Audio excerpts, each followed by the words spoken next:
Buenos días a todas las personas que nos acompañan el día de hoy. Yo soy Adriana Vázquez. En unos minutos vamos a iniciar.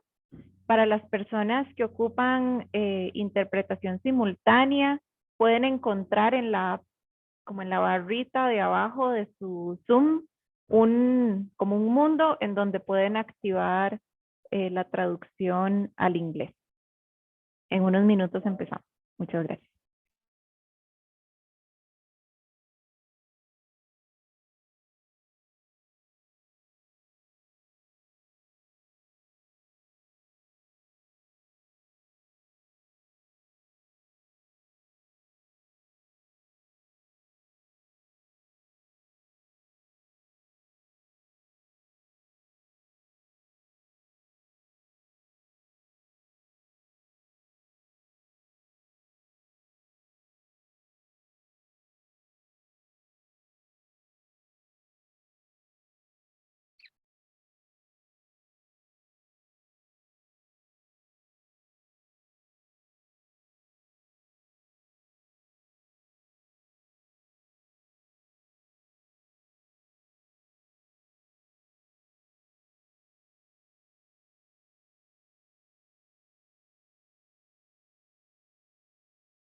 Bueno, vamos a dar inicio a este evento. Muchísimas gracias a todos y todas quienes nos acompañan. Es un placer para la Ruta del Clima, pues contar con este panel tan interesante. Al menos yo estoy muy contento de estar con todas estas panelistas y estos panelistas hoy. Este es un esfuerzo que realiza la Ruta del Clima.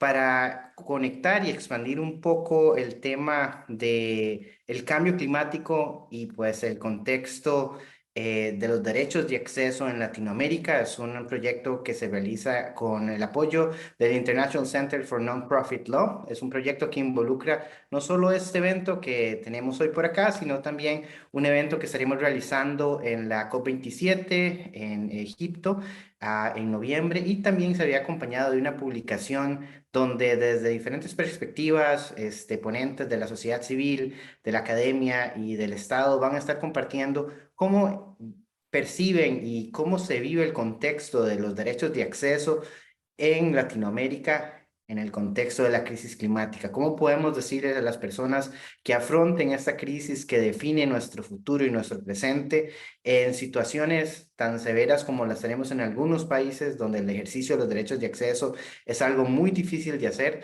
donde la sociedad civil todavía no ve estos derechos garantizados, y sin embargo sabemos que tenemos un acuerdo de Escazú que sirve como una herramienta para empezar a construir esa democracia ambiental que ocupamos en todos nuestros países? Hoy tenemos un panel muy importante. Nos acompaña Gabriela Burdiles, representante del Secretariado del Acuerdo de Escazú, a Florencia Mitchell, directora nacional de Cambio Climático del Ministerio de Ambiente y Desarrollo Sostenible de la República de Argentina, Ingrid Hausinger, de la Fundación Heinrich Böll, basada en El Salvador, Juan Carlos Gintachi, de la Alianza Global de Comunidades Territoriales, Tanisha Campbell, del Centro de Mujeres Afrocostarricenses, Nasha Cubelier, de la Conferencia Regional de América Latina de Jóvenes, y nos va a acompañar con unas palabras de cierre Alejandro Alemán del Secretariado del Climate Action Network Latinoamérica. Entonces, desde mi parte, estamos muy contentos de tener ese primer espacio donde podamos empezar a contextualizar y qué es ejercer los derechos de acceso para afrontar la crisis climática, cuáles son los retos y qué aporta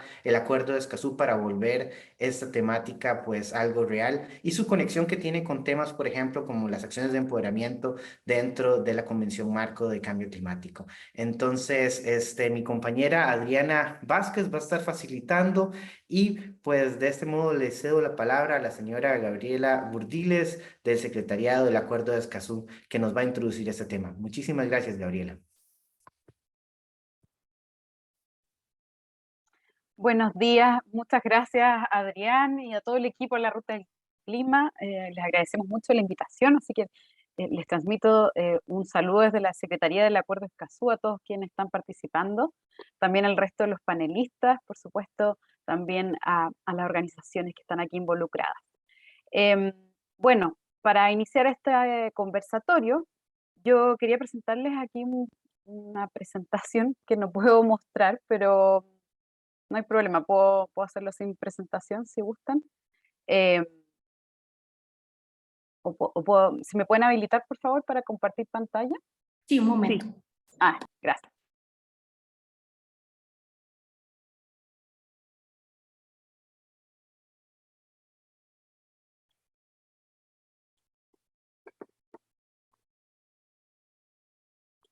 Ahí está, listo.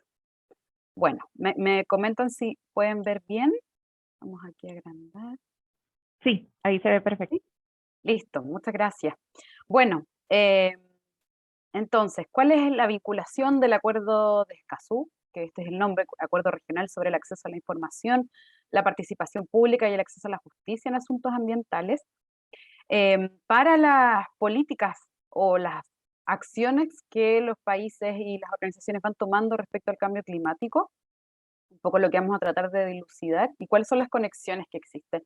Un poco como contexto, y esto ustedes también lo deben tener muy claro, tenemos en nuestra región esta triple crisis ambiental que ha descrito Naciones Unidas, afectando claramente a nuestros territorios, a nuestros países. Tenemos por un lado eventos extremos relacionados con cambio climático, y en esto Centroamérica lo sabe muy bien, que exigen aplicar políticas estructurales de adaptación. Por otro lado, también tenemos un problema respecto al porcentaje de tierras áridas y hectáreas que tenemos de tierras agrícolas que se encuentran totalmente desertificadas. Ahí pueden ver en la imagen los porcentajes que son bastante altos, sobre todo si vemos en las regiones como en Sudamérica y tanto también en México. También tenemos un problema de pérdida de superficie de bosques y por supuesto un problema con los residuos sólidos urbanos que estamos emitiendo en nuestras ciudades. También otro índice importante es el declive en términos de biodiversidad, este es el índice de Planeta Vivo del año 2020, y podemos ver que hay un descenso muy, muy relevante en Latinoamérica y el Caribe respecto de las poblaciones de vertebrados estudiadas en este informe, tanto por la pérdida directa de estas especies, tanto como la degradación en sus hábitats. También, por otro lado, tenemos una preocupación por el creciente número de conflictos ambientales. Aquí podemos ver el Atlas de Justicia Ambiental, 1013 casos solo en América Latina, eso es un porcentaje alrededor del 27% de los conflictos. Y otra cifra que también me imagino que ustedes deben conocer, estos reportes que hace año a año Global Witness respecto a la situación que vemos de quienes defienden la tierra y el medio ambiente, y en este caso actores o activistas por el cambio climático también. tenemos cifras muy preocupantes en nuestra región. Hoy día Latinoamérica es la región más peligrosa entonces para hacer estas actividades, y destaco el caso, por supuesto, de Colombia, de Brasil, de Honduras, de México, Guatemala y Nicaragua, por supuesto, que también está altamente reportado los conflictos que ahí están sucediendo. Y algo importante es que conocemos y tenemos datos de que hay una correlación entre, por un lado, el Estado de Derecho ambiental, lo que se ha llamado el Estado de Derecho ambiental, y por otro lado, el desempeño ambiental. Es decir, los dos están relacionados. Si tenemos un buen Estado de Derecho, tenemos mejores índices de desempeño ambiental. Y esto pasa, por ejemplo, por fortalecer nuestras instituciones, por la gobernanza, por supuesto, políticas ambientales y de cambio climático. Entonces, la base del Acuerdo de Escazú está al principio 10, no quiero entrar mucho en detalle, ustedes saben, es la base de todo el proceso que ha tenido el Acuerdo de Escazú, el principio 10, que reconoce estos tres derechos a la información, a la participación y a la justicia en todas las decisiones en materia ambiental, que significa que hay que considerar a todos los ciudadanos y ciudadanas en el nivel que corresponda para tener mejores decisiones ambientales, y esto, por supuesto, toca los temas relacionados a políticas climáticas. ¿Por qué principio 10 y por qué hablamos de tener mejores decisiones? Porque, por supuesto, vamos a tener mayor confianza en estas decisiones, vamos a prevenir conflictos, vamos a tener también, si pensamos en una mejor economía, vamos a tener políticas más sostenibles y, por supuesto, lo que les decía anteriormente, vamos a tener instituciones sólidas y mayor Estado de Derecho más fuerte. Algunos datos de en qué estamos con el Acuerdo de Escazú. Como ustedes saben, fue adoptado en 2018, es el único tratado emanado de Río+20, el primer tratado ambiental en América Latina y el Caribe, y el primer tratado a nivel mundial en contener disposiciones sobre defensores y defensoras ambientales, en protegerlas. Una negociación que fue muy innovadora porque la participación de la sociedad civil estaba absolutamente, reconocida y participa directamente en las reuniones, como muchos de ustedes han estado ahí y han presenciado. Está abierto a los 33 países de América Latina y el Caribe. Hoy día tenemos 3 estados aparte, y ya entró en vigencia entonces el año 2021, el 22 de abril.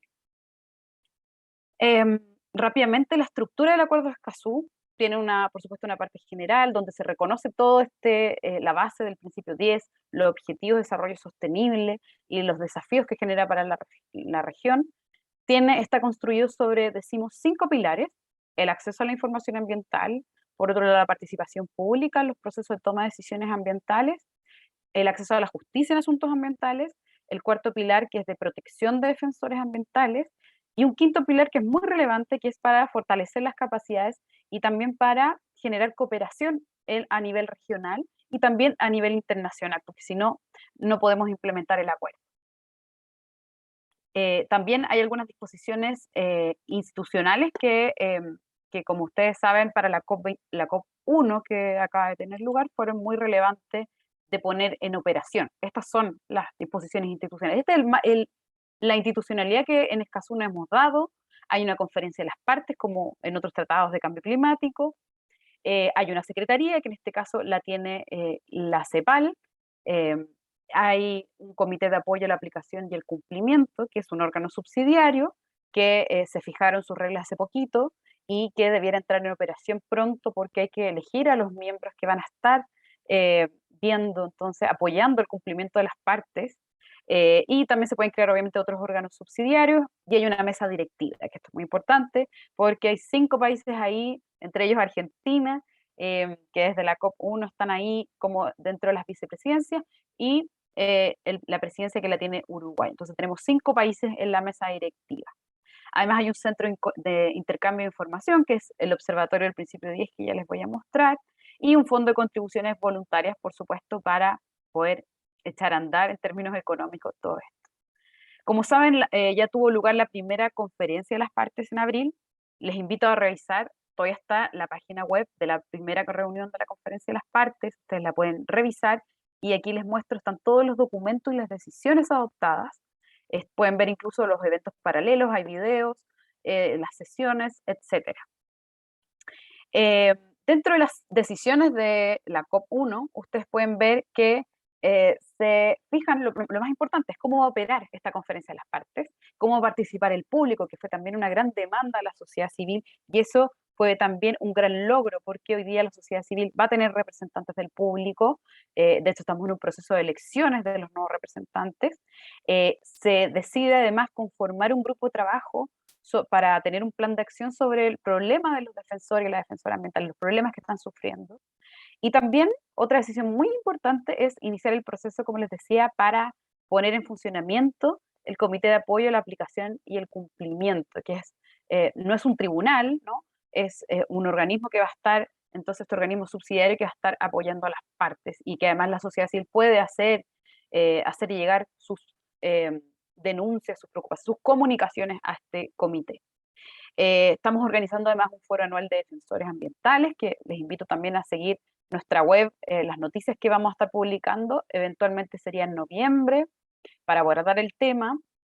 Y finalmente lo que viene es la COP2 en Argentina, bueno, ahí también nos podrán contar, y donde se tiene por objetivo principal es elegir a los miembros de este comité de apoyo a la aplicación y el cumplimiento, y también revisar la implementación del Acuerdo de Escazú, que era lo que nos planteaba Adrián. Tenemos que ir cada COP hay que ir revisando la implementación por parte de los países, porque de nada sirve que tengamos este acuerdo muy bueno, pero no lo implementemos en la práctica. Y ¿por qué esto es importante para sacar adelante la agenda, sobre todo de cambio climático? El Acuerdo de Escazú está muy vinculado a la Agenda 2030, sobre todo yo diría el objetivo 16 sobre paz, justicia e instituciones sólidas. Ustedes revisan los indicadores, las metas que tiene ese objetivo, está muy en línea con el Acuerdo de Escazú, y además también con todos los aspectos de gobernanza, participación, acceso a la información, que tienen cada uno de estos objetivos, están muy vinculados. También nosotros hemos hecho la revisión de cómo el Acuerdo de Escazú está vinculado, los derechos de acceso están vinculados a los distintos acuerdos internacionales, y efectivamente muchas de las disposiciones del Acuerdo de Escazú van a ser una herramienta muy importante para que los distintos países y también la sociedad civil pueda ir exigiendo el cumplimiento de las obligaciones que tienen que ver con estos derechos. Entonces, por ejemplo, aquí tienen el listado y pueden ver que muchos de estos convenios tienen disposiciones sobre acceso a la información, participación, no todos acceso a la justicia, porque no todos tienen un órgano tal vez que regule la temática. También hay muchos, todos ellos tienen disposiciones sobre fortalecimiento de capacidades.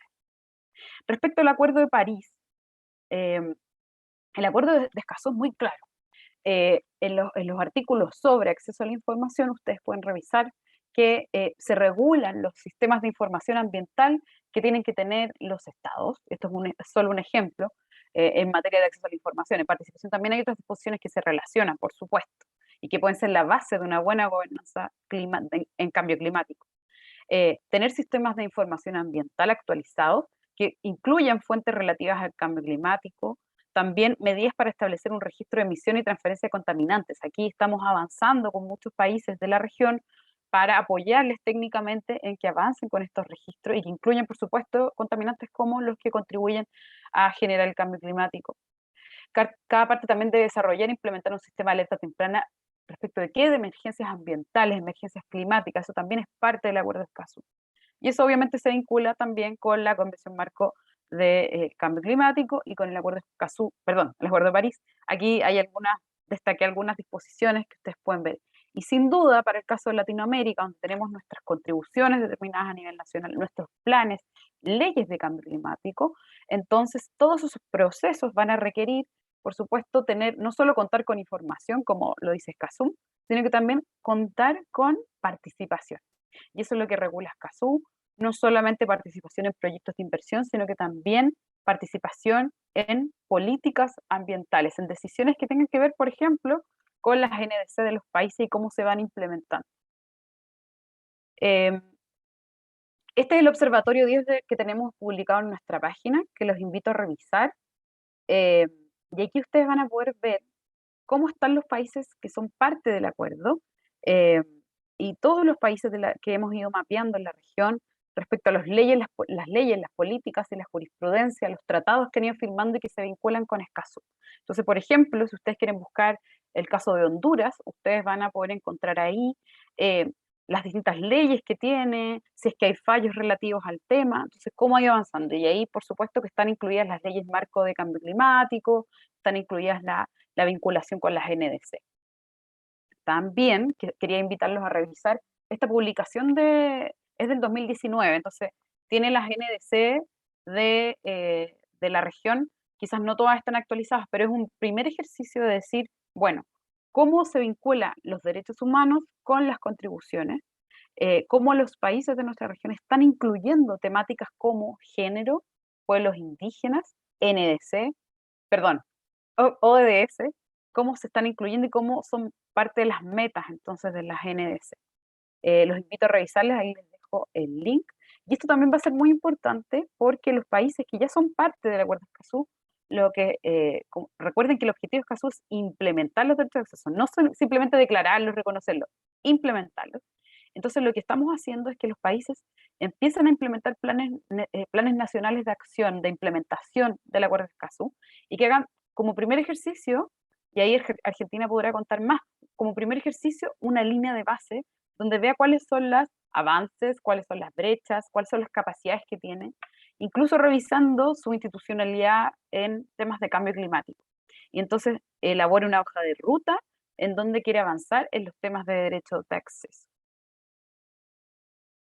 Bueno, también los invito y como último punto de mi presentación, porque entiendo que tengo solo 10 minutos y no me quiero pasar, el Acuerdo de Escazú, tenemos aquí andando un mecanismo público regional, donde estamos llevando a cabo la elección de los miembros, los nuevos representantes del público. Entonces ahí quiero invitarlos a participar. Había un plazo hasta el 22 de agosto para registrarse, para que nosotros tengamos el padrón electoral para las elecciones que van a ser en noviembre, pero igual los invito a revisar la página porque vamos a estar publicando, ustedes pueden ver acá, el cronograma para estas elecciones. Y esto es muy importante porque esperamos tener candidaturas muy diversas, sobre todo de las juventudes, del mundo de los activistas del cambio climático también, que se incorporen a estos grupos, activistas, organizaciones de base, pueblos originarios. Y aquí están entonces todas las instrucciones para postularse y participar para que Escazú cada vez más tenga este énfasis que necesitamos en la implementación a nivel nacional, sobre todo, en que conecte realmente con las políticas de cambio climático, que estas sean cada vez más participativas, que contengan un adecuado diagnóstico y una adecuada hoja de ruta para abordar esta problemática. Entonces aquí les dejo también los enlaces para que por favor se puedan involucrar y participar. Estamos en el proceso ahora de certificar todo el padrón electoral y tener una plataforma para poder hacer las elecciones, así que prontamente vamos a estar anunciando eso. Estamos trabajando arduamente en esto es algo inédito a nivel mundial y a nivel regional, así que los quiero dejar muy, muy invitados, entusiasmados en esto para que se involucren y además saquen adelante obviamente candidaturas muy activas en estos temas. Muchas gracias. Muchas gracias, Gabriela, por esta presentación tan detallada y te apegaste súper bien al tiempo, entonces muchísimas gracias. Ahorita le vamos a dar la palabra a la compañera Florencia Michel, directora nacional de Cambio Climático del Ministerio de Ambiente y Desarrollo Sostenible de Argentina. Adelante, Florencia. Buenos días, buenas tardes, buenas noches, según corresponda, en función de dónde estén. Gracias, Adriana, por la introducción y gracias a la Ruta del Clima por invitarnos a participar de este webinario. Como les decía, mi nombre es Florencia Michel, soy la directora nacional de Cambio Climático y hoy estoy compartiendo el espacio con Fernanda Ruano, quien es parte del equipo de la Secretaría de Cambio Climático, Desarrollo Sostenible e Innovación, de la cual forma parte de mi dirección y que lleva todos los temas del Acuerdo de Escazú. Un poco mi intención a través de estos minutos es poder contarles cómo estamos intentando garantizar como un derecho a la participación en lo que es la definición de la política climática nacional. y cómo de alguna manera toda esta estructura internacional que se está generando a través del Acuerdo de Escazú, a través también de las distintas líneas de trabajo y de negociación en la Convención Marco de Naciones Unidas sobre Cambio Climático, nos van a permitir seguir mejorando esas estrategias que por voluntad propia de la gestión se pusieron en práctica, pero también porque hay un marco normativo nacional que nos ordena, si se quiere de alguna manera, en cuanto a la participación. También tengo una presentación para compartirles, así no me voy tanto por las ramas, que es algo que me suele pasar, y te pido, Adriana, que si me empiezo a ir con el tiempo, por favor, me pares, no hay problema. No sé si... No, presentación, si la están viendo, alguien que me confirme si están viendo la pantalla. Está cargando. Perfecto. Ahí la vemos ya. Perfecto, gracias. Bueno, como les decía, hay un marco normal, más allá de la voluntad de la gestión de gobierno de garantizar la participación, la participación de la sociedad civil y de todos los actores interesados en la definición de la política climática nacional. Hay una ley, hay un marco normativo que así lo establece. Es una ley que en sí misma fue creada con mucha participación, estuvo a la hora de redactarla, de armarla, hubo participación de los distintos actores, obviamente en distintos, según el grado y la posibilidad, en distintos niveles, pero sí fue una ley que se construyó de manera participativa, contó con la opinión de muchos de los sectores involucrados, en particular desde el activismo climático, si lo podríamos llamar de esa manera. Esa ley es la Ley de Presupuestos Mínimos de Adaptación y Mitigación al Cambio Climático Global, la ley número 27.520, que tiene varios componentes. Uno de ellos es específicamente la participación. Tiene un capítulo dedicado específicamente a cómo debe llevarse adelante la participación a la hora de la definición de la política climática nacional. Un poco vamos a hacer algún repaso de eso. Como decía, es un capítulo que habla de participación, sensibilización y acceso a la información. En particular, en cuanto a la participación, lo que intenta la ley es garantizar que no solo estén involucrados haya participación en los proyectos individuales, sino también en la definición de la política nacional y en la definición de la política en todos los niveles de gobierno. Como seguramente muchos de ustedes ya saben, Argentina tiene una estructura de gobierno federal, lo que implica que la política climática no solo se define a nivel del gobierno nacional, sino también con los gobiernos provinciales, y el artículo 26 de esta ley un poco intenta generar, nos da el marco de cómo debe generarse esa participación en la definición de la política climática nacional, estableciendo que por un lado hay que facilitar y proporcionar de manera continua asistencia, y no solo información, no solo tenemos que poner a disposición de todos los actores involucrados y de la sociedad civil en su conjunto información, sino que tenemos que estar a disposición para brindar la asistencia que se requiera o que se necesite para poder incorporar no solo la perspectiva de todos esos actores en las definiciones de la política climática nacional, sino también que cada uno de ellos pueda definir su propia política climática, ¿no? Entonces, tanto sea el sector público como el sector privado, nosotros generamos distintas instancias de formación, de capacitación, de sensibilización incluso, y de asistencia técnica para algunos casos concretos, para que puedan definir sus propias políticas, y que eso además alimente a la política climática nacional. Obviamente, la búsqueda de soluciones en forma conjunta y la planificación participativa, como decía antes, en las distintas instancias de la planificación, no solo en la identificación o la definición de los compromisos nacionales, la identificación de los planes nacionales, sino también en su seguimiento, en su monitoreo. También fomentar la sensibilización pública, aumentar las capacidades individuales, comunales y sectoriales, y construir procesos participativos de evaluación de viabilidad. Entonces, la intención a través de este artículo es cruzar con participación todas las instancias de la definición, implementación y evaluación, y mejora continua, si se quiere, de las políticas climáticas nacionales.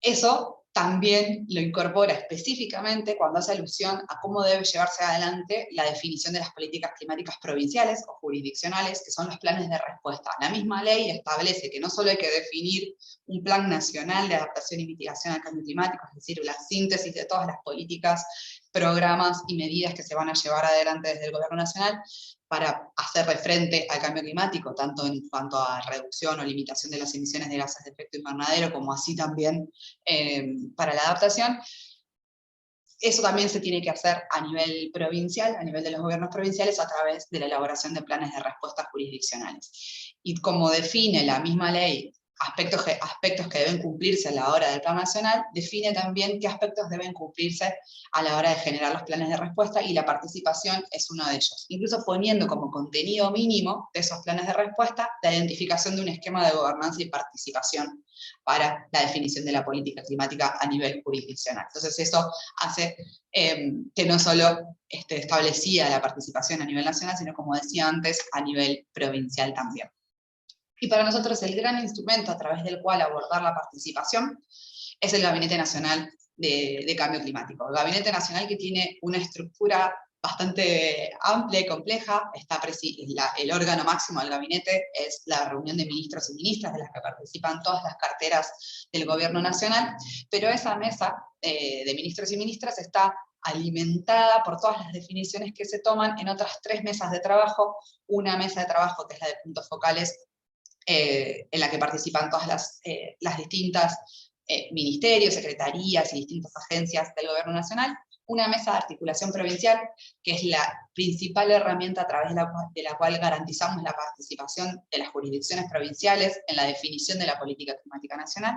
Y una mesa ampliada, que es el espacio en el que se convoca a los distintos actores. Y esa mesa ampliada va tomando distintas formas. Ahora nos vamos a meter en algunas de ellas, distintas formas en función de los objetivos que nos hayamos propuesto para el Gabinete Nacional de Cambio Climático durante el año del que se esté hablando, y de las necesidades que se tengan para poder cumplir con esos objetivos.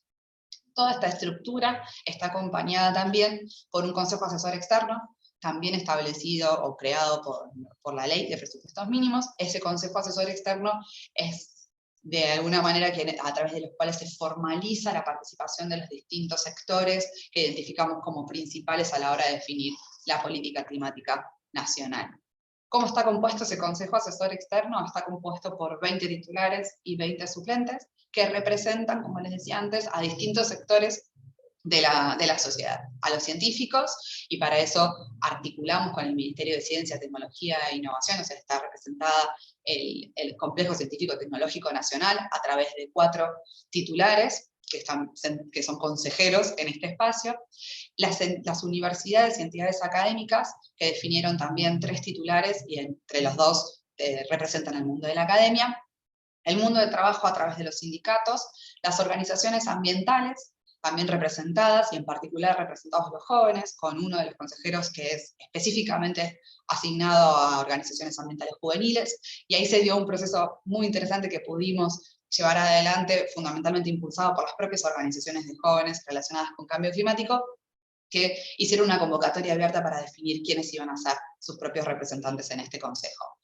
Los pueblos y comunidades indígenas, que también tienen 2 consejeros, las entidades empresariales, el mundo de los negocios también representado, y los distintos partidos políticos a través de aquellos que tienen representación en las distintas cámaras.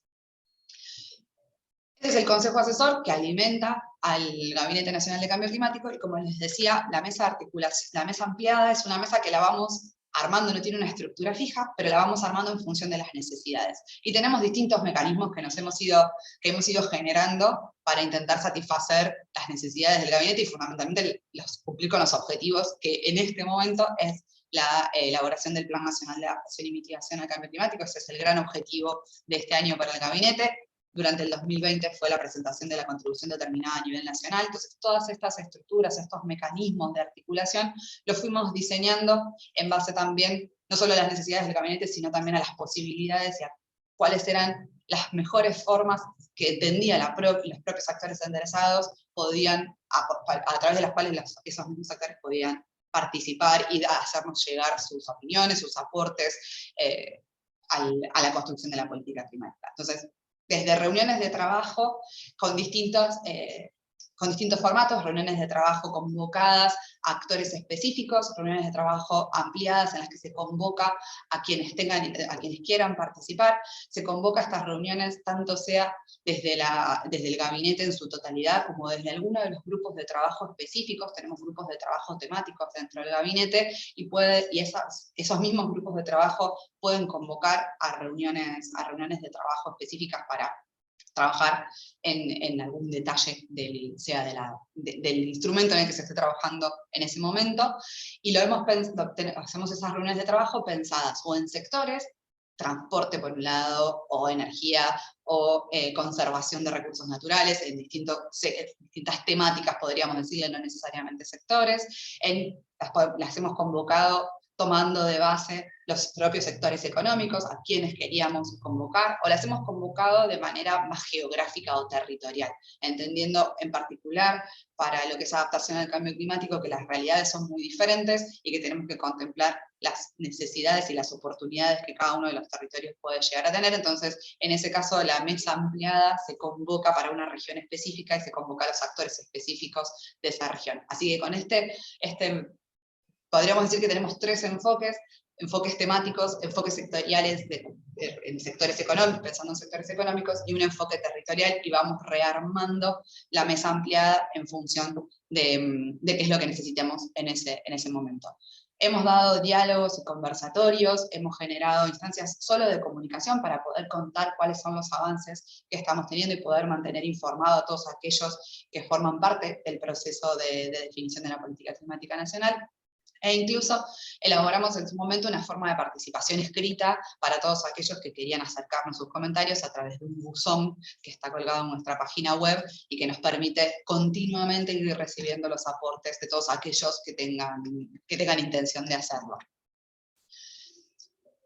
Y más allá de las instancias participativas, para nosotros siempre es muy importante poder trabajar en instancias de sensibilización y capacitación, porque entendemos que esa es la mejor manera o la herramienta que podemos brindarle a todos y a todas para fortalecer esa participación. Una participación robusta requiere sin duda de la formación continua, y requiere también de una sensibilización que nos permita ampliar el público que participa de las instancias que abrimos, porque esa es siempre una preocupación a la hora de definir, o una ocupación mejor, a la hora de definir la política climática nacional, cómo hacemos para que los procesos participativos sean realmente amplios y podamos a partir de esos procesos incorporar visiones diferentes sobre la política climática. Entonces, entendemos a la sensibilización como la forma de ampliar o darle mayor alcance a la participación, y la capacitación de robustecer esos procesos participativos. Y eso lo hemos hecho para la segunda contribución determinada a nivel nacional, lo estamos haciendo para el Plan Nacional de Adaptación y Mitigación al Cambio Climático, y la estrategia a largo plazo, que también está en construcción. Pero como les decía, todo esto surge del marco nacional, surge de una voluntad profunda de la gestión de poder generar espacios de participación, pero sin duda tanto el Acuerdo de Escazú como la Estrategia Nacional de Empoderamiento para la Acción Climática, en la que estamos trabajando también, en el marco de lo que se propone en la Convención Nacional, en la Convención de Naciones Unidas sobre Cambio Climático, nos van a fortalecer y nos van a sistematizar y profundizar estos procesos participativos. Así que le paso la palabra a Fernanda para que nos cuente un poco cómo estamos encarando desde el proceso de Escazú el fortalecimiento del proceso. Gracias, Flor. Bueno, buenos días a todos y a todos. Voy a ser muy breve para acostarnos al tiempo planteado. A título informativo, para que ustedes sepan, la Secretaría de Cambio Climático, Desarrollo Sostenible e Innovación, además de cumplir, digamos, con sus propias competencias sustantivas en materia de participación y los demás derechos de acceso que consagra Escazú, es desde marzo el punto focal técnico nacional para la implementación. Por eso yo lo que les voy a contar tiene que ver un poco con esos 2 niveles o esas 2 capas de intervención. Como a nivel, digamos, institucionalidad y gobernanza del acuerdo, desde nuestro rol de punto focal, estamos iniciando, digamos, venimos trabajando hace unos meses en generar alianzas estratégicas con todos los sectores del Estado Nacional y de los gobiernos subnacionales que tienen competencias sustantivas en el cumplimiento y la implementación efectiva del acuerdo, ¿sí? ¿De qué manera, digamos, para qué, con qué fin? Para empezar a construir de manera transversal un esquema de gobernanza que nos permita, bueno, una implementación efectiva y progresiva del tratado. En este sentido, lo primero que estamos haciendo, que es lo que comentaba antes Gabriela, es trabajar en un proceso de diagnóstico, de relevamiento, de cumplimiento del acuerdo, de capacidades nacionales, de brechas en la implementación, y bueno, de ahí obtener oportunidades de mejora y diseñar algunas orientaciones de política pública que se reflejen luego en un plan de implementación que, si Dios quiere, podamos encarar el año que viene para ser efectivo, ¿no? Y dar cumplimiento a las disposiciones del acuerdo. A nivel general, en el gobierno nacional y también con los gobiernos subnacionales estamos, desde nuestro rol de punto focal, trabajando muy fuerte en lo que es el quinto pilar del acuerdo, que tiene que ver con el fortalecimiento y la creación de capacidades. Creemos que como nosotros no podemos, digamos, desde nuestro lugar, tener injerencia directa en las competencias sustantivas de las distintas áreas, sino que somos un articulador y un facilitador, entonces, bueno, sí estamos tomando como las riendas sobre este pilar de fortalecimiento de capacidades y cooperación, diseñando distintas herramientas, espacios, instrumentos que nos permitan trabajar en este sentido. Digamos, en la misma línea estamos comenzando a trabajar en algunas mejoras metodológicas de los procesos participativos que tenemos identificados, ya sea en lo que hace mapeo de actores y en algunas estrategias de abordaje que nos permitan cumplir con las disposiciones de Escazú específicamente vinculadas a considerar las características particulares de la población, identificar a los grupos que están particularmente afectados o potencialmente afectados por un proyecto, por una actividad o por una estrategia. Entonces, en ese sentido, estamos tratando de generar herramientas que puedan ser transversalizables a todas las áreas del Estado que tienen instancias participativas en asuntos ambientales. Como un hito interesante para contarles es que Argentina está presentando a fin de este año su quinto Plan Nacional de Acción en Gobierno Abierto, como parte de los compromisos que asume digamos, como parte de la Alianza de Gobierno Abierto, y por primera vez va a haber un hito asociado a temas ambientales y específicamente a participación pública y al Acuerdo de Escazú. Así que ya hemos empezado ese proceso de construcción participativa de este compromiso, que se va a reflejar en un plan a fin de año, en noviembre, si Dios quiere. Puntualmente en lo que hace el trabajo de la Secretaría y más orientado a lo que contó Floria y al trabajo de la Dirección Nacional de Cambio Climático, estamos trabajando, como decía ella, esto de que las mesas ampliadas quizás no tienen un esquema de trabajo fijo, estático, sino que se van diseñando en función de las necesidades. Bueno, estamos todo el tiempo trabajando en ese rediseño y en relevar nuestros aprendizajes de experiencias anteriores para hacer cada vez mejores y más eficientes estas instancias participativas. Por otro lado, también en el marco de la elaboración de la Estrategia Nacional de Acción para el Empoderamiento Climático, que si Dios quiere también vamos a estar publicando en lo que queda del 2022, lo que hicimos fue trabajar, identificar en qué momentos del diseño de la estrategia podíamos agregar algunas instancias nuevas de participación y profundizar el proceso participativo. Entonces, por ejemplo, hicimos una consulta pública sobre los ejes y los elementos principales de la estrategia, recibimos aportes de la ciudadanía que van a ser contemplados en este sentido, y también vamos a hacer en breve algunos talleres autoasistidos que le llamamos, que son instancias de participación que nos van a permitir definir cuáles son las mejores medidas y acciones que la ciudadanía considera que debemos incorporar en el plan para dar cumplimiento a los componentes. Último es que estamos trabajando en el marco del Plan Nacional de Adaptación y Mitigación, que contaba recién Flor, específicamente en la componente de adaptación. Nos parecía importante relevar y considerar e incorporar la visión, la concepción y las necesidades y las inquietudes de las poblaciones indígenas de nuestro país. Con lo cual estamos llevando un proceso adelante de encuentros y diálogos interculturales por regiones, en los que estamos justamente relevando estas inquietudes, estas necesidades, estas propuestas, para incorporarlas en la componente de adaptación del Plan Nacional. No les quito más tiempo, obviamente quedamos a disposición para lo que necesiten, y bueno, muchas gracias por el espacio, un placer. Muchas gracias a ambas por la presentación. Muy interesante el trabajo que se está desarrollando desde Argentina. Y ahora le quiero dar la palabra al compañero Juan Carlos Dintiach, de la Alianza Global de Comunidades Territoriales. Adelante, Juan Carlos.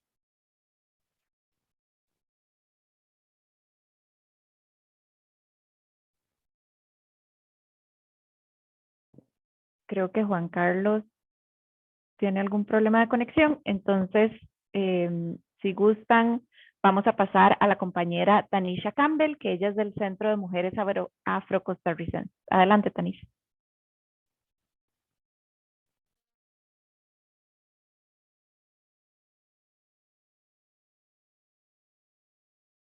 Hola, muy buenos días. ¿Me escucho? Sí, perfectamente. Bueno, muchísimas gracias por darme la oportunidad de dirigirme a ustedes el día de hoy para hablar de un tema, digamos, en el cual, y creo que eso es parte un poco como de la intervención que quiero hacer, ¿no? Hablar de un tema en el cual no hemos hecho, desde la organización en la que yo represento y desde las organizaciones de la sociedad civil afrodescendiente en Costa Rica, que es el país en el que yo vivo, un trabajo, digamos, directo o activo, a pesar de que es uno de los temas que tiene más impacto en las comunidades y pueblos afrodescendientes aquí en mi país, que es el tema de cambio climático.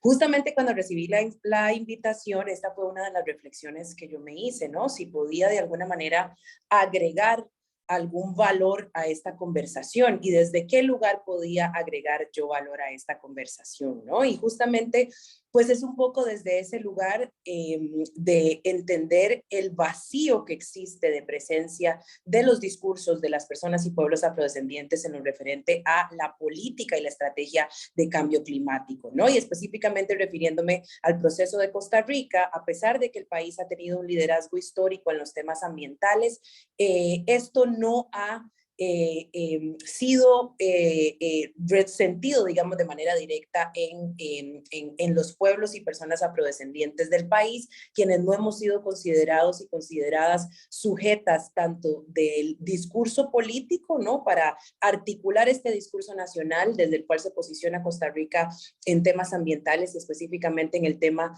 de cambio climático, y tampoco hemos sido considerados y consideradas como víctimas o afectadas directamente por estos procesos, a pesar de que nuestras comunidades efectivamente están en los primeros lugares de afectación por las incidencias del cambio climático en Costa Rica, ¿no? Dentro de esto específicamente yo quería hablar del proceso que existe en Costa Rica, que ha existido en los últimos años para el reconocimiento de los pueblos afrodescendientes como pueblos tribales en Costa Rica, de lo cual se desprendería entonces que sean sujetos de protección del convenio de la OIT 169, ¿no? Dentro del cual, entre otras cosas, se les estaría haciendo reconocido su derecho al territorio, ¿no? Que ha sido uno de los pueblos que históricamente ha ejercido una defensa del territorio de maneras sostenibles, ¿no? Con el medio ambiente. Entonces, dentro de todo este discurso, pues, obviamente resaltar la importancia de que a nivel nacional continúe el proceso de la mesa de trabajo para el reconocimiento de los pueblos tribales afrodescendientes en Costa Rica. En Costa Rica tenemos un primer pueblo tribal afrodescendiente reconocido así mediante un decreto ejecutivo, que es el pueblo de Cahuita, y es interesante ver cómo Cahuita, en el Caribe Sur de Costa Rica, es también uno de los pueblos y comunidades que más directamente ha sentido el embate del cambio climático, específicamente con el cambio de la línea costera, ¿no? Dentro del Parque Nacional Cahuita, y todo alrededor del territorio, digamos, que está en relación directa con el océano. Entonces, efectivamente, yo creo que, como les decía, el hecho de que no tenga yo quizás la cantidad de participación en estas conversaciones históricamente, creo que demuestra este vacío que existe de comprender el lugar de los pueblos afrodescendientes en los procesos de participación de cara a definir estrategias para revertir los efectos del cambio climático, inclusive las estrategias de adaptación de las comunidades que se encuentran en el territorio, ¿no? Me parece que, de nuevo, en Costa Rica, esta exclusión sistémica del reconocimiento de las personas afrodescendientes y del reconocimiento de los pueblos afrodescendientes para ser reconocidos no solo los derechos individuales, sino los derechos colectivos como pueblos tribales, es un aspecto importante y un vacío importante de la política y la estrategia del país para hacerle frente al cambio climático. Creo también que es importantísimo entender las causas primigenias del cambio climático y pues obviamente el colonialismo siendo la principal causa del sistema socioeconómico en el cual vivimos el día de hoy y que ha generado esta insostenibilidad a un nivel ambiental, específicamente tratándose del tema del cambio climático, debe tener un lugar preponderante en los discursos alrededor de las estrategias nacionales, ¿no? No se podrían pensar en estrategias nacionales de cambio climático primero sin reconocer esto como una causa original del problema y sin tomar medidas correctivas que impliquen también pues medidas de reparación, ¿no? Y mitigación con las comunidades que hemos sido afectadas históricamente por el colonialismo, el racismo y demás causas, como les decía, precursoras del tema de cambio climático. Hemos sabido también, como les decía, un ejemplo clarísimo aquí en las comunidades del Caribe Sur, pero hemos tenido pruebas de que efectivamente comunidades afrodescendientes están en primera fila de las consecuencias del cambio climático, y esto tiene que ver, pues, por supuesto, también con un tema de racismo ambiental, ¿no? En donde las comunidades efectivamente están enfrentando una serie de carencias sistémicas que impiden que tengan las capacidades de adaptación necesarias, ¿no? Para enfrentar los cambios que se están viendo en los ecosistemas, y también sus economías, siendo economías, digamos, relativamente marginalizadas, ¿no? Economías principalmente dependientes de temas como el turismo en muchísimos de los casos, también están sufriendo consecuencias importantes a partir de los temas relacionados con el cambio climático. Finalmente quiero decir que aquí en Costa Rica, pues de cara a la última COP, hubo algún esfuerzo de involucrar en el proceso de creación de la estrategia nacional y de los instrumentos internacionales sobre el tema a las organizaciones de la sociedad civil afrodescendiente. Ese esfuerzo fue un esfuerzo relativamente infructuoso, ¿no? Y si bien yo quiero reconocer en ese momento a las personas que estaban trabajando desde la oficialidad del Estado la voluntad de involucrar a la sociedad civil afrodescendiente en la discusión, sí creo que habría que analizar también por qué es que estos llamados muchísimas veces tienen tan poca trascendencia en las comunidades, ¿no? ¿Por qué cuesta tanto muchas veces que esta participación se dé, aunque se abran las puertas, digamos, o se construyan algunos espacios específicos para que las personas puedan participar? Y es realmente, yo consideraría, por primero el lugar en el proceso en donde se decide involucrar a las organizaciones afrodescendientes, a las personas afrodescendientes y a la sociedad civil en general, ¿no? Son ya partes en donde el proceso pues prácticamente ha estado bien definido, y en donde, aunque se trata de hacer una inclusión, lo que se requeriría sería una transformación de esos espacios para que las personas realmente se sientan apropiadas y entiendan que esa realmente es una oportunidad de tener alguna incidencia, ¿no? Yo creo que estos temas también de abandono histórico del Estado con relación a estas comunidades, sí creo que afectan directamente primero la confianza que tienen las personas en participar en procesos que se gestan desde la oficialidad del Estado, y sobre todo la credibilidad que le dan a estos procesos en tanto puedan tener un impacto directo en sus propias vidas, ¿no? Las personas poco sienten realmente que estos procesos vayan a tener algún impacto directo, y pues realmente cuando estamos concentrados y concentradas en resolver nuestras necesidades primordiales, que es el caso con muchas de las comunidades y pueblos afrodescendientes, muy poco vamos a estar interesados en hacer incidencia en espacios que pues no tengan un impacto directo en esa materialidad con la que se están enfrentando las comunidades en el día a día.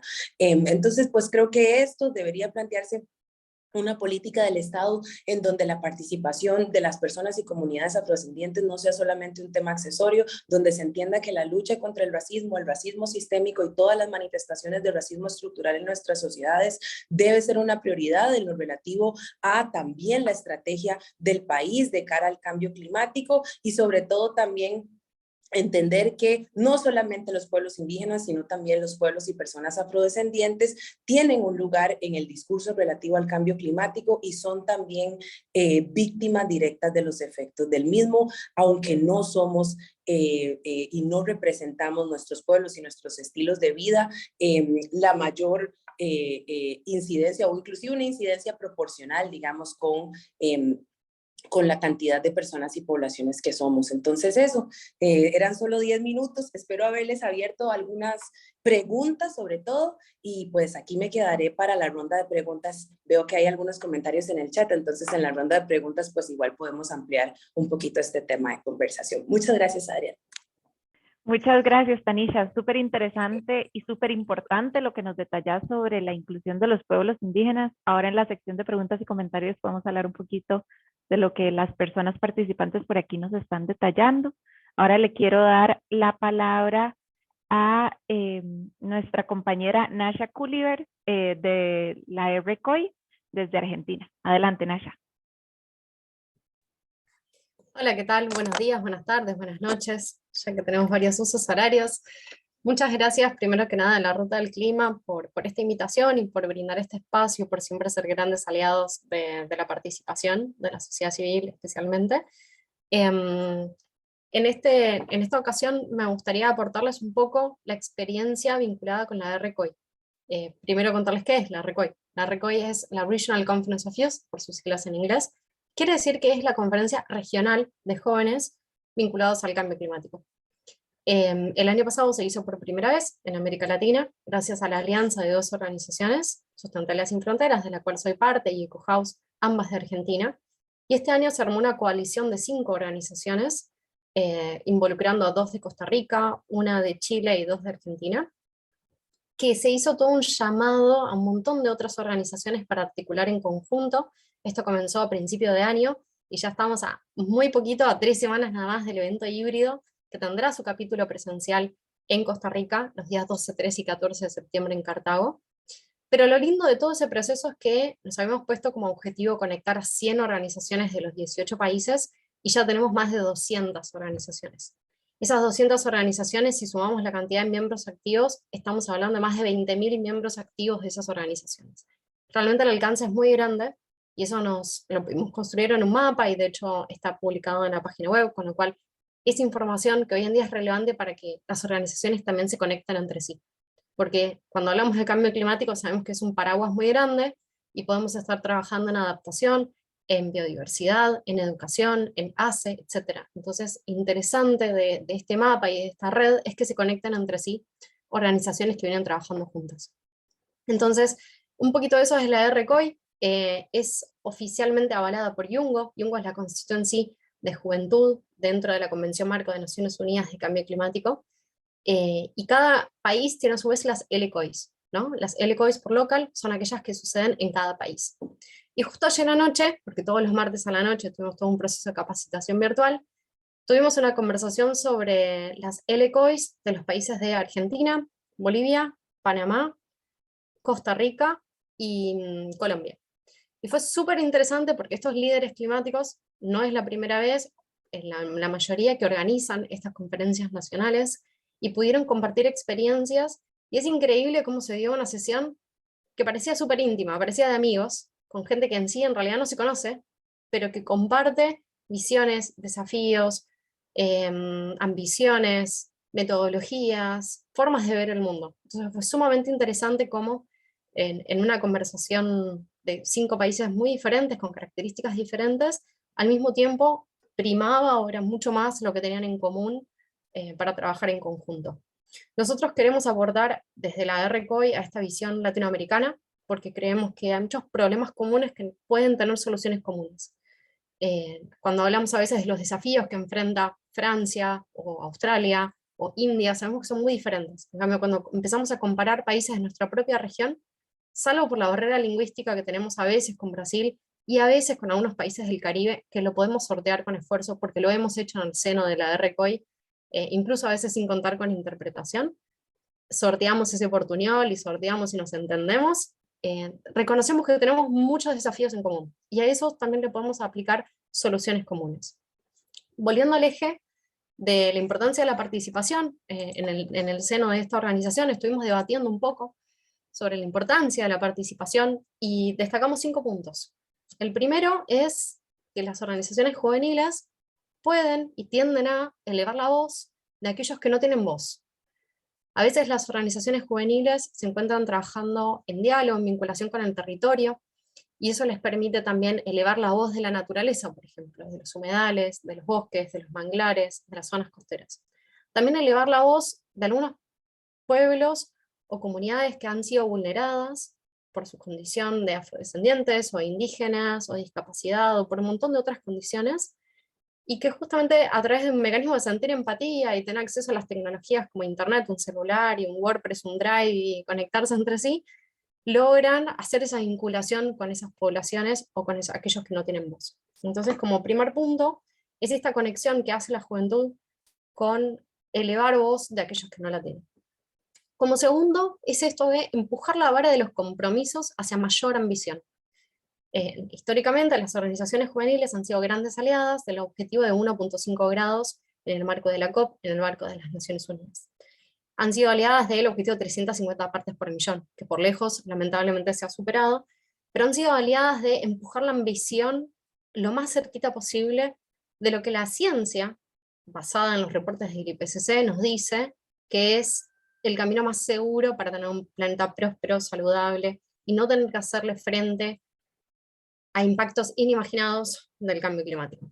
Entonces, ese segundo punto es el de siempre empujar la vara hacia mayor ambición. Si el objetivo es 2, siempre se encuentra como aliado para un objetivo 1.5. Si el objetivo es la carbono neutralidad al 2060, bueno, que lo sea al 2050. Entonces, siempre empujar desde distintos lugares a mayor ambición, mayor compromiso y mayor acción. Como tercer punto, han sido muy relevantes a la hora de poner temas en agenda.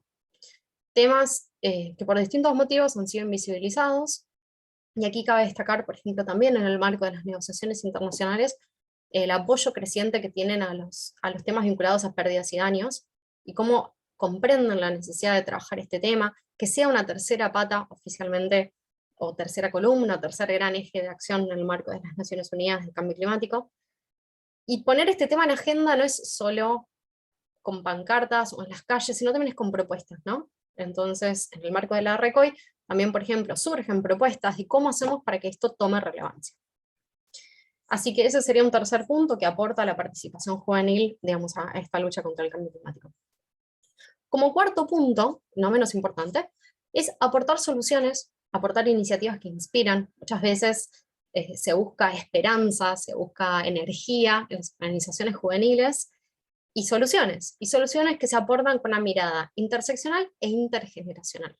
O sea, es muy importante que podamos ver este derecho, esta necesidad de diálogo entre generaciones. Claramente no es lo mismo si hablamos de los más pequeños, de los más niños, de los jóvenes, o ya jóvenes profesionales, o entrando en carrera, pero todos pueden aportar esta mirada de, bueno, el mundo que estoy recibiendo, que no es el mundo en el que quiero vivir, y qué puedo hacer o qué podemos hacer para que sí sea el futuro como nosotros queremos que sea el mundo que queremos vivir. Entonces, ese aporte, esa mirada interseccional e intergeneracional es sumamente interesante. ¿Por qué interseccional? Porque muchas veces también a los jóvenes, por franja etaria, se los acomoda en un mismo grupo, y sin embargo los jóvenes entre sí pueden ser muy diferentes. Pueden tener procedencia, historia, experiencias, capacidades muy diferentes. Entonces, al meterlos en un mismo grupo y forzar a que haya una declaración o un accionar conjunto de la juventud, deben dialogar, y dialogar de manera interseccional para presentarse como jóvenes una solución, una declaración, una propuesta, una campaña, una marcha. Entonces este diálogo intergeneracional e interseccional se da mucho entre las organizaciones juveniles, y creemos que también es algo que se puede aportar a la hora de participar, ya que es un derecho. Y por último, y no menos importante, es conseguir mayor adhesión y cumplimiento a las medidas contra el cambio climático. Las organizaciones juveniles han demostrado tener capacidad de organizarse, de manifestarse en las calles, de armar peticiones, de juntar firmas, de movilizar a las comunidades, a sus padres, a sus colegas, a sus familias, para poder involucrarse en estas causas, y de nuevo, lograr mayor adhesión, mayor compromiso social en acciones políticas o cuestiones vinculadas con el cambio climático. Entonces esas son algunas de las cuestiones que estábamos debatiendo y que creemos que se pueden aportar desde las organizaciones juveniles. Definitivamente el tema de la participación pública es algo muy relevante, porque creemos que el cambio climático ha excedido la capacidad de cualquier mecanismo que no incluya participación pública de poder funcionar de manera correcta. Sin participación pública de la sociedad civil, y especialmente de los jóvenes organizados, sería muy difícil poder implementar todas las medidas que se desean y estar a la altura de las circunstancias. Así que, sin más, estamos sumamente a disposición para responder cualquier pregunta, duda, inquietud, o aclarar cualquier concepto, y nuevamente muchísimas gracias por la oportunidad de esta participación. Muchas gracias, Nasha, por tan importante aporte. Ahora le quiero dar la palabra a nuestra compañera Ingrid Hausinger de la Henrik Böll Foundation de El Salvador. Adelante, Ingrid. Hola, muchísimas gracias, Adriana, y también, bueno, me sumo al agradecimiento a la Ruta del Clima por abrir este espacio. Yo estoy ahora particularmente contenta de poder participar en este panel.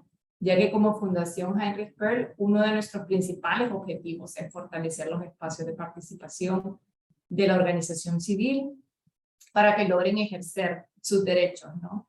Esto se vuelve un reto, especialmente, y acá es un poco la reflexión a la que yo voy a aportar, cuando estamos viviendo en una región donde vemos retrocesos democráticos y vemos un crecimiento del autoritarismo en la mayoría de los países de Centroamérica y de Latinoamérica, lastimosamente. Estamos en una región donde se mantiene una fuerte tendencia al despojo de los derechos fundamentales, donde nos encontramos con retrocesos en reformas legislativas, donde el aumento de la militarización en los territorios impide la defensa y la participación, donde vemos la pérdida de la libertad de asociación, la pérdida de la libertad de expresión o el derecho a la defensa. Nos encontramos entonces en una situación donde se violentan los derechos todos los días y donde el acceso a la información no está dado y no se respeta la consulta previa, libre e informada de los pueblos indígenas y tribales. Acá nuevamente entonces resalta la importancia y la urgencia de ratificar y hacer valer el Acuerdo de Escazú en toda la región Latinoamérica, y por eso surge también el Acuerdo de Escazú en la región latinoamericana, que tanta falta le hacen. Nos preguntamos, y esta es la reflexión en la que yo quiero aportar, cómo ante este contexto tan duro vamos a hablar de participación, cómo logramos una participación y cómo logramos que sea bajo un enfoque interseccional, inclusivo, como decía Nasha, ¿no? Que involucre también a las personas jóvenes, pero también a las personas afrodescendientes, indígenas, a las personas con discapacidades, a las personas que no tienen acceso a tecnología, a las personas que viven en áreas rurales, a campesinas, mujeres, etc. Como fundación nosotros acompañamos activamente a organizaciones que como la Ruta del Clima u otros grupos demandan activamente su derecho a participar y que buscan aportar a construir estrategias climáticas que estén basadas en derechos, que buscan construir políticas para la acción climática que sean con un enfoque interseccional. Ahora buscamos también aportar a la reflexión para tener una comprensión más inmediata sobre la relación que existe entre la inclusión, la equidad de género y el objetivo de alcanzar justicia climática, que para eso es que necesitamos la participación. Sin una participación amplia, sin una participación equitativa, es simplemente inalcanzable el objetivo o la meta de no dejar a nadie atrás.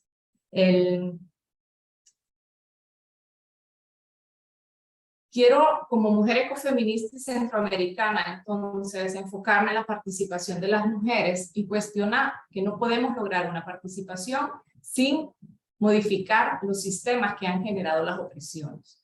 Quiero, por un lado, pensar que ya estamos viendo, que ya estamos entendiendo cómo las mujeres y los hombres se ven afectados de manera diferenciada por el cambio climático.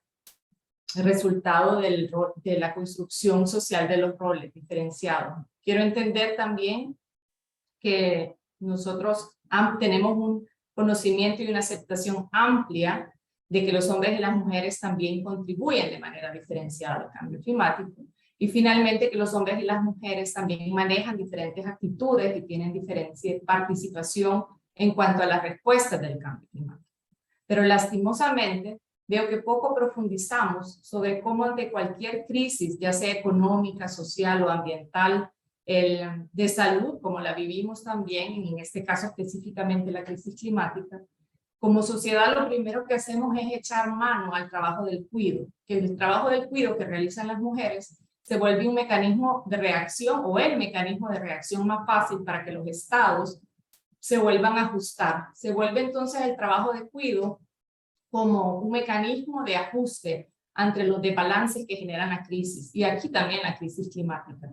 Poco profundizamos cómo las culturas de violación y de violencia contra las mujeres continúan estando presentes y cómo deberíamos de incorporar dentro de los planes de cambio climático, dentro de los planes de reacción o dentro de los planes de gestión de riesgo, un enfoque que ayude a prevenir la violencia sistémica que viven las mujeres. La violencia contra las mujeres se manifiesta de diversas maneras, creo que todas y todos que estamos acá reconocemos eso. En la última encuesta que se hizo en El Salvador, por ejemplo, donde yo vivo, el 68% de las niñas de 15 años dijo que habían sufrido violencia físico-sexual en su vida. Ese dato se incrementa proporcionalmente cuando estamos en una situación de crisis, también climática. y se incrementa todavía 10 veces más si son mujeres con discapacidades. La vulnerabilidad que sufren las mujeres dentro de los espacios de resguardo ante una crisis climática debería de ser una de las prioridades, por ejemplo, para los planes de nación. Lastimosamente son factores que se miran aislados cuando la mayoría de estados o gobiernos se sientan a hablar sobre cómo van a enfrentar el cambio climático. La crisis climática impone entonces a muchas mujeres y niñas bajo un dilema perverso de ser violentadas y buscar resguardo, o migrar como una forma de adaptación, o inclusive las expone a participar en espacios donde también sufren violencia y acoso para poder hacer oír su voz o permanecer en el estado en el que nos encontramos, se encuentran ahora muchas de las mujeres, sobre todo si son mujeres indígenas, afrodescendientes, rurales, campesinas, sin educación, de escasos recursos y ya no digamos con una discapacidad. Entonces poco profundizamos en la GNDC sobre estos procesos que son sistémicos, sobre estas estructuras que generan las violencias y las discriminaciones. Y mientras nosotras y nosotros no abordemos estos temas, difícilmente vamos a lograr una participación de verdad justa o equitativa, que era el caso que nos comentaba la compañera Tanisha. ¿Por qué las comunidades no participan aunque se abran estos espacios?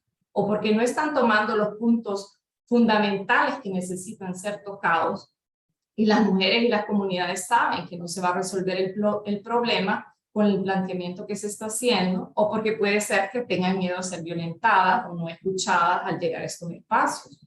Por ejemplo, una de las demandas clave y principal que tienen las mujeres rurales es el acceso a la tierra.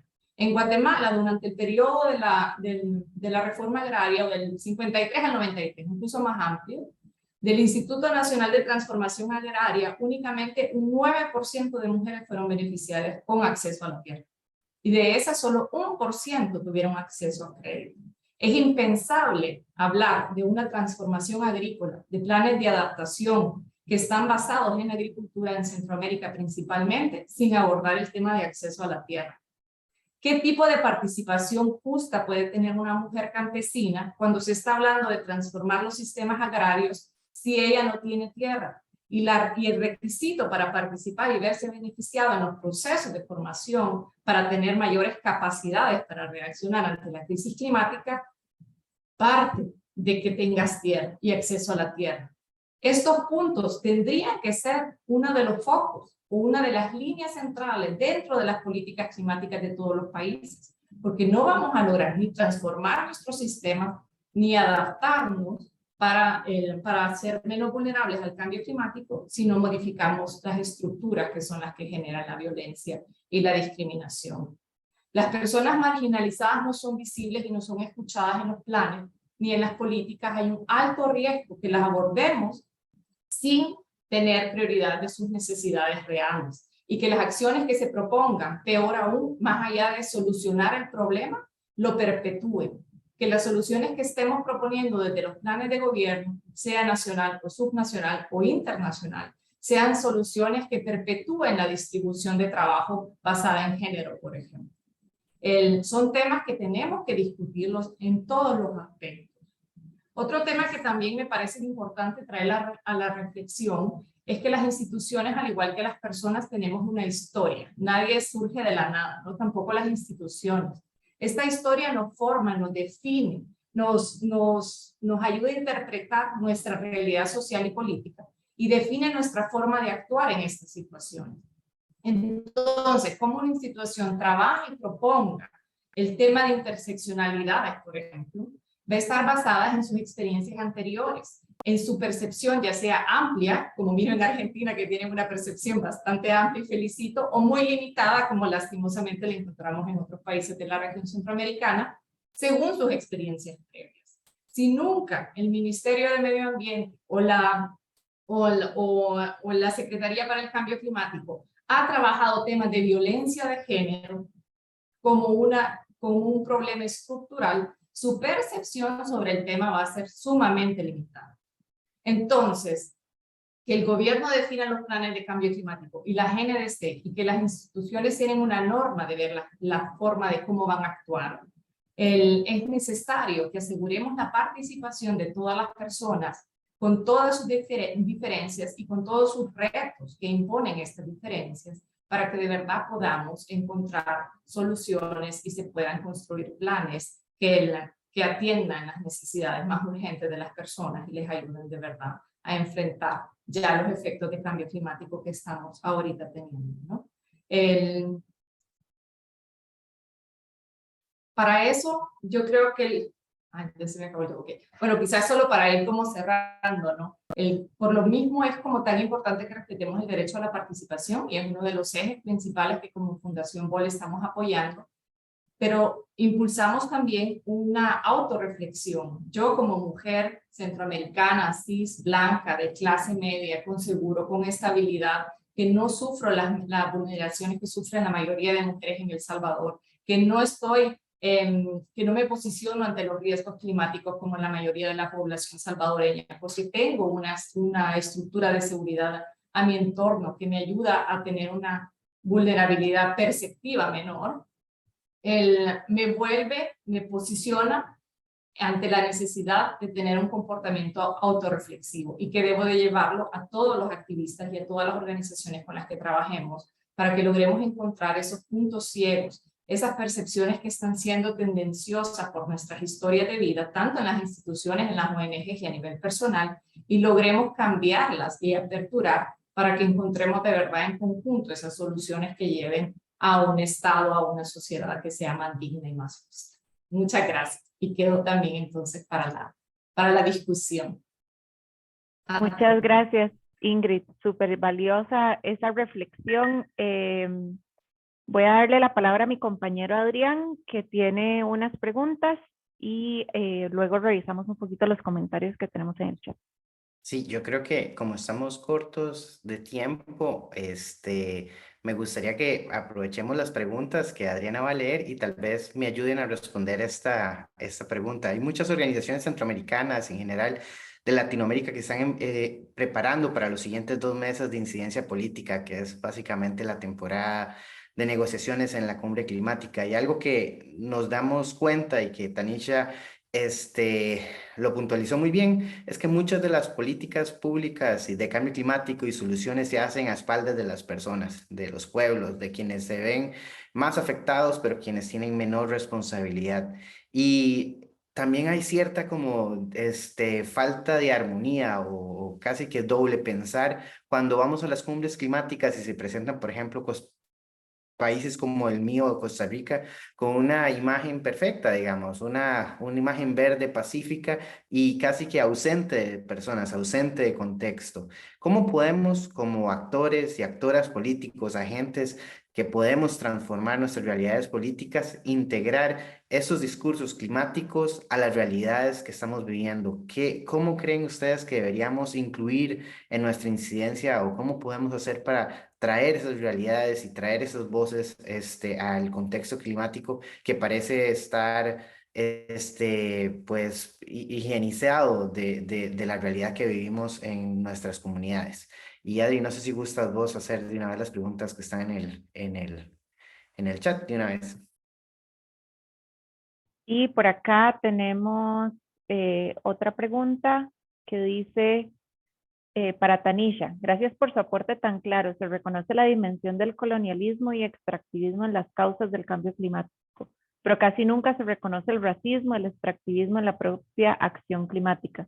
¿Qué podría recomendar desde su perspectiva para que la acción climática incorpore una perspectiva decolonial? Hola, muchas gracias. Bueno, sí, justamente yo creo que hay como una separación a nivel del discurso social, ¿no? De los temas inclusive que tienen que ver con extractivismo, el sistema económico capitalista y de acumulación, ¿no? Que pues también lo entendemos como la causa principal de la crisis climática, este mandato de crecimiento constante que tiene el sistema, ¿no? Pero no entendemos cómo finalmente ese sistema tiene un origen histórico claro, que es el proceso de colonialismo, y que ese proceso histórico lo que hizo fue prácticamente generar la división de las personas en una serie de categorizaciones sociales que finalmente conocemos como razas, ¿no? Finalmente no hay una separación tal entre el mismo tema del racismo con la colonialidad o reconocer la colonialidad como causa primigenia, sino entendemos que finalmente este sistema opera marcando a las personas desde el capitalismo racial, ¿no? O sea, ambos sistemas están directamente interrelacionados y no podemos pensar en la desarticulación de uno sin desarticular el otro. Y creo que un poco eso es lo importante de la perspectiva de la colonialidad, es que viene a ser este análisis estructural, digamos, a partir de la historia, digamos, de las causas primigenias del sistema socioeconómico que existe en el día de hoy.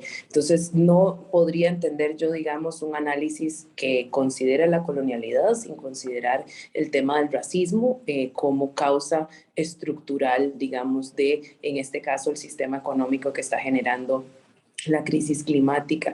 Lo otro era cómo hacer para que lo hablaba un poco también Adrián, ¿no? Cómo para hacer para que el discurso o involucrar a las personas que realmente son las que tienen que tener la palabra en este discurso. Y yo creo que pues ahí habría que pensar un poco en las limitaciones como estructurales que tienen los canales de participación existentes actualmente, inclusive entendiendo, por ejemplo, cómo el vacío de participación política de personas afrodescendientes, ¿no? Como este tema de la ausencia de personas afrodescendientes en el sistema, digamos, político, también entonces va a generar, digamos, que esté este vacío de participación, digamos, de la perspectiva afrodescendiente como un todo en estos discursos que se gestan desde la oficialidad del Estado.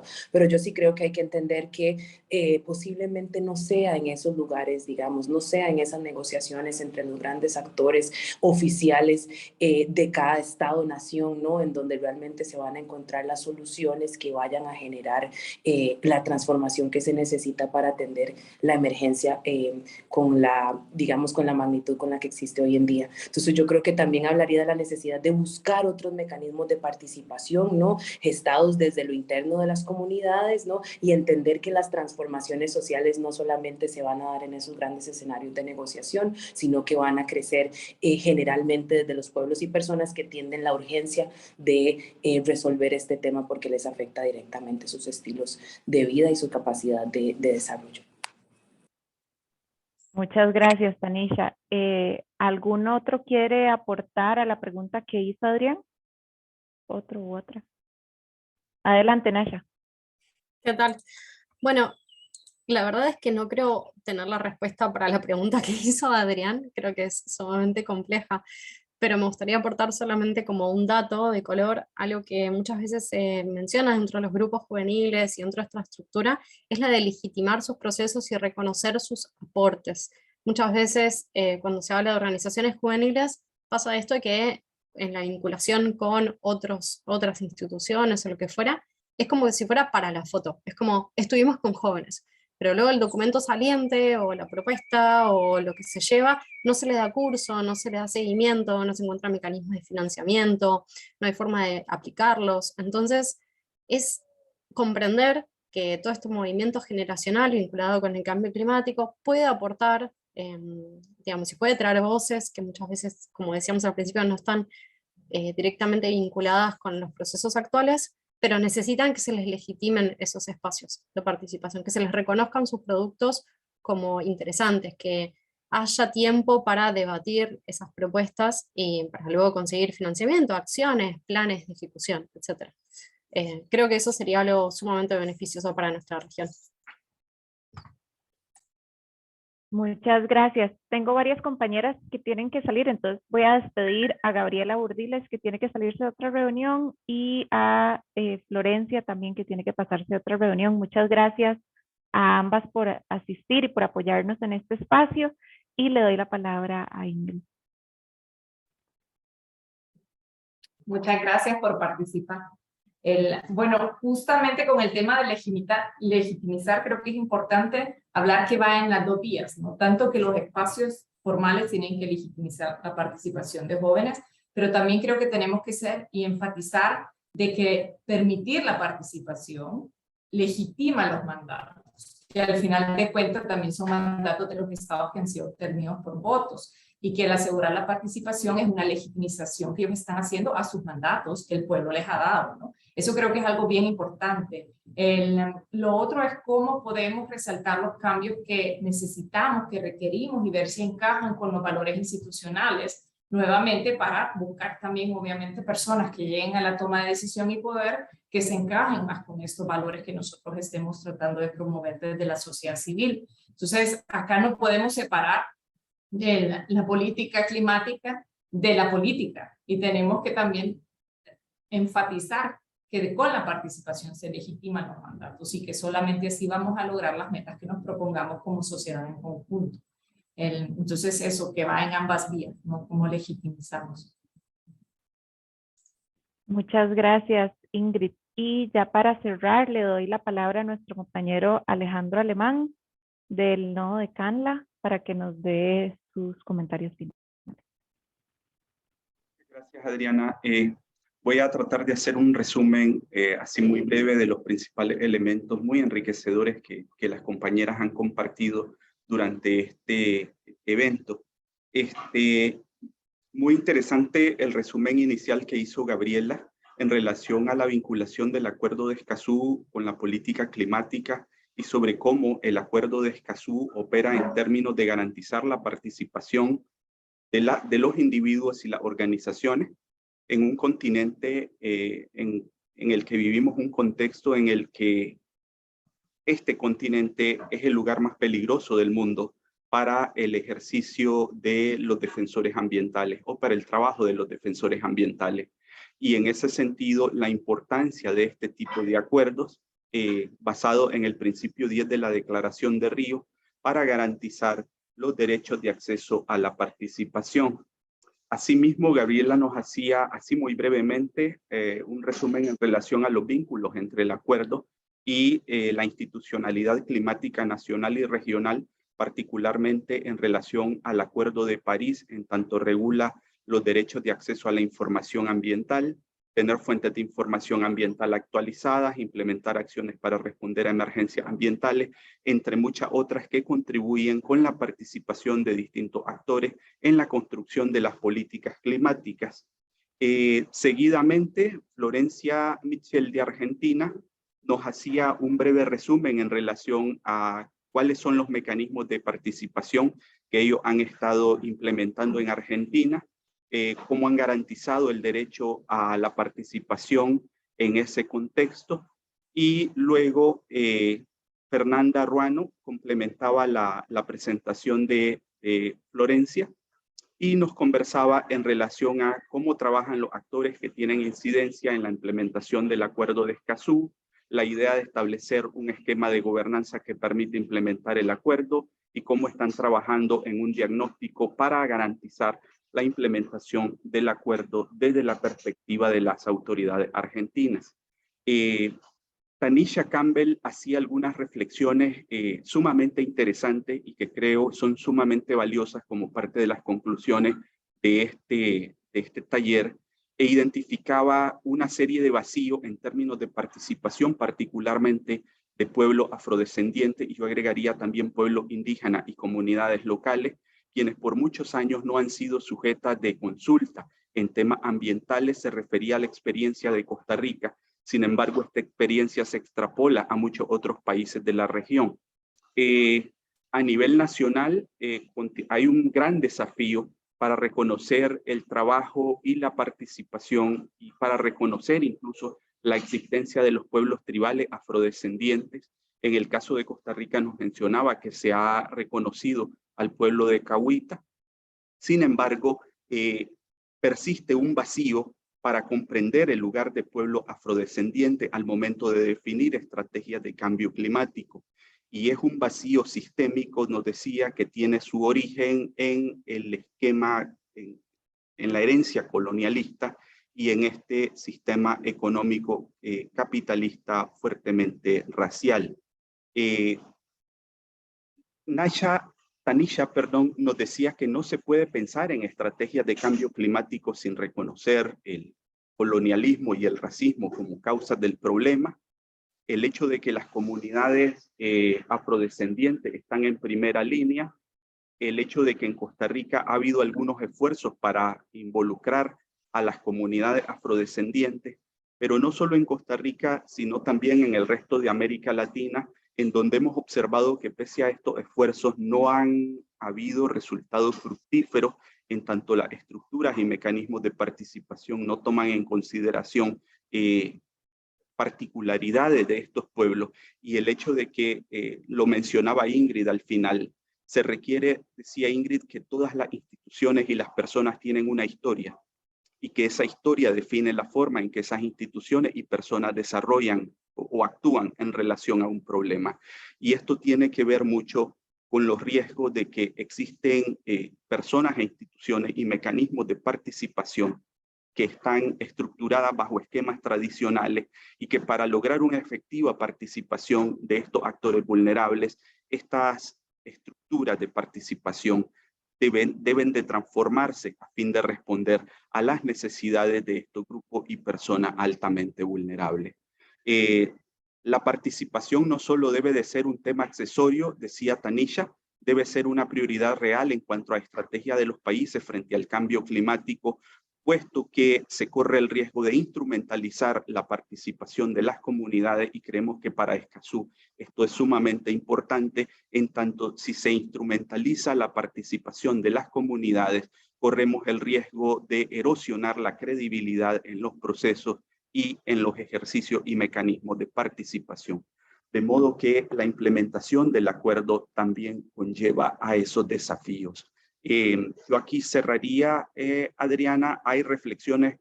Nacha nos compartió la experiencia de la RCOI como un espacio de participación de jóvenes, el cual es sumamente importante retomar. Sin embargo, Ingrid hacía otras reflexiones también que son fundamentales para los aspectos que tienen que ver con violencia de género y la incorporación de la violencia de género dentro de las políticas climáticas, y la necesidad de que los ministerios de ambiente o las instancias de gobierno a cargo de definir políticas climáticas tengan mayor información y formación en relación a los temas de género, e identificaba también ese tipo de riesgo a partir de los cuales muy probablemente, si no se corrigen, corremos el riesgo de establecer mecanismos de participación que puedan instrumentalizar a las comunidades y derivar en la erosión de confianza y no necesariamente derivar en los resultados que desearíamos.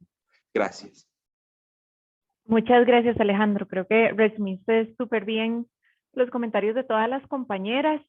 Con esto damos fin a este espacio. Les agradecemos mucho a todas su participación y a todas las personas que nos acompañaron tanto a través del webinar como por redes sociales, y comentarles que en las próximas semanas y meses vamos a estar sacando una serie de publicaciones de cara a la COP27 para posicionar diferentes temas que son de urgencia tanto en la región latinoamericana como en temas de participación.